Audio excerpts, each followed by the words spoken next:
Hi friends मु मामिना पात्र आज आपण मानक पय नै आसीची पोड़पिठा रेसिपी आमर देसी स्टाइल रे जेमति कि आमे पोड़पिठा तैयारी करंती तो ता तळ भागटा टिके आमर पोड़ी जाईची ता ऊपरटा पूरा पूरी सॉफ्ट अछि नरम अछि आ एते टेस्टी जे आपण माने रेसिपी देखिले ही जानि परिबे। तापाई मु गोटे घंटा हब अरुआ चाउल एमती मु बतुरे नहीं अरुआ चाउल एबे आमर पूरा पूरी बतुरी सारी एबे मु ग्राइंडर जार रे पकई देबी आ भल भाबरे चिकन करके ताकू मु बाटी आनिबी। फ्रेंड्स एमती थरे बनातु आ आपण मानक मतामत निहाती कहतु फ्रेंड्स। एबे चाउल रे जस्ट टिके पानी दे देली आ ताकू भल करके एबे मु बाटी आनिची। देखो फ्रेंड्स चाउल बटा एबे आमर रेडी हो सारी गोटे बाउल रे मु ट्रांसफर कर नहीं आउ थरे मु चाउल बाटी नहीं। देखो फ्रेंड्स एबे आमर पिठा बनैबा पई बैटर पूरा पूरी रेडी हो सारी आपण माने देखि पारुथिबे केते सुंदर हे कि बैटर आमर हो सारी। एबे फ्रेंड्स गोटे मिनिट ताकू ढांकी की रखी देबा। एबे आमे पिठारे आवश्यक सामग्री देखिबा। तो देखंतु फ्रेंड्स एबे नड़िया को मु छोट छोट करी काटी नेछि गोटे नड़िया एमती कोरी नेछि आ गोलमरीच गुजराती गुंड कर नेछि तेजपत्र दीटा एमती मु हाथ रे छिंडे नेछि आ किछि काजू आ एडा सरू सरू पतला पतला करी काटी की रखिछि नड़िया ऊपर गार्निशिंग करबी आ किछि अदा छेचि की नेछि आ किछि काजू। तो एबे कड़ाई हमर गैस रे ताती सारिछि पकई देली गोटे चामच घी एबे घी तातीबा परे पकई देली काजू काजू को टिके हल्का मु भाजी नेबी। एबे फ्रेंड्स जो छोट छोट करी काटी रखी थी नड़िया ताकू पकई मध्य भल भाबरे टिके आमे घी रे टिके फ्राई कर दबा। एबे फ्रेंड्स मु पकई देली पानी पानी पकेबा परे मु पकई देली गुड़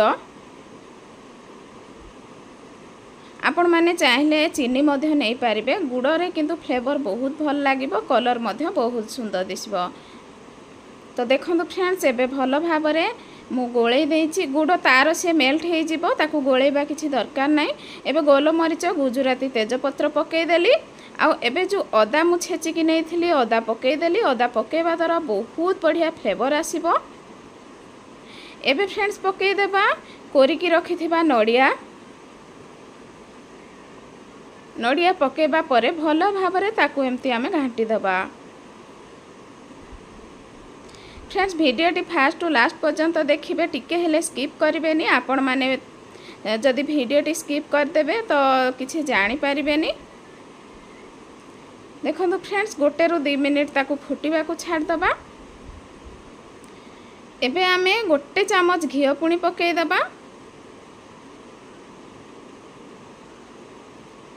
घी पकई दे भल भाबरे टिके ताकू गोळेई देबा आ भल भाबरे से फुटी सारिबा परे एबे बैटर को आस्ते आस्ते करी पकेबा आ धीरे धीरे ताकू चलेबा जेमती कंटिन्यूअसली चलेबा आ आमे गैस रो लो फ्लेम रे ही आमे बैटर को पके की भल भाबरे कंटिन्यूअसली चलेबा। देखि परथिबे आपण माने तो एबे आमर जंतुणी टिके मुंडा मुंडा टाइप रो हे आसिलानी एमती ही ताकू गैस रो लो फ्लेम रे ही आमे ताकू भल भाबरे पूरा जेमती कढ़ई रो छाड़ी जीवो सेमती ही ताकू आमे घांटीबा। बहुत टेस्ट लागिबो फ्रेंड्स एमती प्रोसेस रे थरे नियाती बनातु आ आपन को मतामत मते कमेंट करंतु। देखो फ्रेंड्स बैटर एबे आमर हे आसिलानी।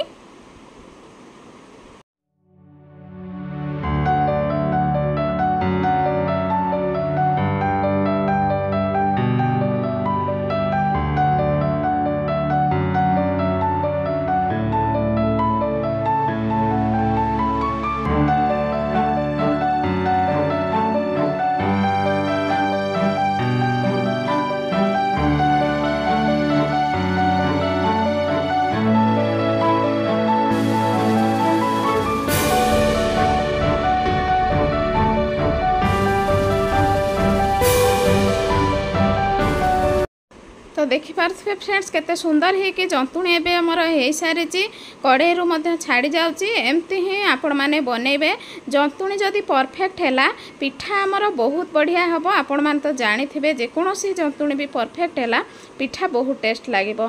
फ्रेंड्स गोटे कड़े रे मु नेची कदली पत्र को भलो भाबरे टिके धोई नेची आ टिके पानी लागि थिबो कदली पत्र रे कड़े रो भीतर मु देई देची। कदली पत्र तो बास्ना आपण माने जानि थिबे पोड़ पिठा हो आपण माने जदि कदली पत्र हाणिबे ना तार बास्ना टिके बहुत बढ़िया लागिबो। तो फ्रेंड्स एबे मु घी पकई देची कदली पत्र रे आ चारि साइड रे एमती हाथ रे मु लगई नेची। एडा फ्रेंड्स मोर पानी घी मु अणे करथिली। तो एबे आमे पकई देबा जंतुणी गुडा को सबु जंतुणी गुडा को फ्रेंड्स एठी पकई देबा। आउ एबे तो बहुत जोरे तातीची जंतुणी एबे सांगे सांगे पकई देबा कदली पत्र रे आउ टिके जस्ट टिके ठंडा हेले ताको हाथ रे भलो भाबरे टिके एमती आमे प्रेस करि नबा। टिके चौड़ा करके करबा कारण कड़े रे देबा अर्थ मु टिके चौड़ा कली चौड़ा कले पिठाटा भलो भाबरे सिझिबो सेथि पई।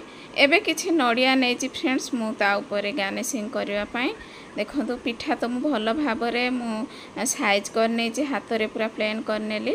एबे नडिया किछि ऊपर पके देबा आपण माने जेमती आपण को डिजाइन रे गार्निशिंग करि परिबे। मु तो जेमती जानिची सेमती ही करूची मते किछि ए जिंस टिके जणा नै माने सजा सजी। तो एटा काजू आ नडिया ता ऊपर दे दोची। काजू तो आमे ऑलरेडी पकेचे आपण माने देखिथिबे काजूर फ्लेवर बहुत बढ़िया। तापरे तहिरे गुंड नडिया पड़ीची तापरे नडिया पड़ीची गुड़ पड़ीची तो बहुत टेस्ट लागिबो फ्रेंड। गुजराती गोलमरीच गुंड आपण माने निश्चय थरे बनातु फ्रेंड्स आ निश्चय मतामत जणातु। आ कम समय रे पिठाटी हे जाय थाए तो आपण माने निश्चय थरे ट्राई करंतु। तो फ्रेंड्स एबे दे देली मु आ कदली पत्र जो साइड गुडा थिला नै कि एमती ताकू करनबा आ गोटे बड़ कदली पत्रटे ता ऊपर एमती ढांकी नबा। फ्रेंड्स कदली पत्र जदि न मिलिबो आपण माने चाहिले नॉनस्टिक कड़ाई रे मध्य तेल लगे कि बा घी लगे करि परिबे। एबे फ्रेंड्स मु बसई देली गैस रे आउ ता ऊपर भलो करिकि गोटे घोड़णी दे देली। एबे देखंतु फ्रेंड्स 10 रु 15 मिनिट पिठा हमर बसी सारिछि। एबे देखिबा पिठा हेछि ना नाही। देखो फ्रेंड्स कदली पत्र पूरा पूरी सॉफ्ट हो सारी। आउ फ्रेंड्स एते सुंदर बास्ना होथला से समय रे पूरा माने सबुर फ्लेवर पूरा आसुथला बास्ना। एबे मु गोटे छुरी साहाଯ୍य रे देखिबी जे पिठा हमर हेछि ना नाही। तो देखंतु फ्रेंड्स पिठा हमर टोटली छुरी रे लागुनी। तो पिठा हमर पूरा पूरी परफेक्ट हो सारी। कढ़ई रु पूरा पूरी पिठा छाड़ी जाउची। एबे फ्रेंड्स मु काढू काढू ही मो कढ़ई रे छाड़ी गला पिठाटी थाली रे रखिबा समय रे। तो आपण माने देखि पारुथबे केते सुंदर हे कि पिठा हमर हेछि आ बहुत टेस्ट लागिबो फ्रेंड्स। समस्त को बहुत पसंद आसीबो। तळपटटा टिके तार पोड़ी जाइछि माने पोड़ पिठा जेहेतु तार तळपटटा टिके टिके पोड़िबो बोले बहुत टेस्ट लागे। ऊपरटा पूरा पूरी सॉफ्ट तळटा टिके पोड़िबो तो बहुत टेस्ट लगे। आपण मानक मु काटिकी देखौची देखंतु फ्रेंड्स भीतरटा पूरा पूरी सॉफ्ट आ खाइबा को एते बहुत टेस्टी लागिबो फ्रेंड्स। मु एमती साइज रे काटिकी ना रखिची आपण माने चाहिले आपण को अनुसार काटि पारिबे। आ ए रेसिपी केमती लागिला आपण मानक प्लीज निहाती कमेंट करिवे। आ वीडियोटी भल लागिले लाइक करिवे आपण को फ्रेंड रिलेटिव को सह शेयर करिवे फ्रेंड्स। आ मते ढेर सारा सपोर्ट करिवे बोली मोर आशा और विश्वास। देखंतु फ्रेंड्स केते सॉफ्ट आ केते नरम हेची तळपटटा टिके पोड़ीची आ ऊपरटा पूरा पूरी सॉफ्ट हेची। एबे मु थाली रे सर्व करके आपण मानकु देखै देली। रहुची फ्रेंड्स नमस्कार जय जय।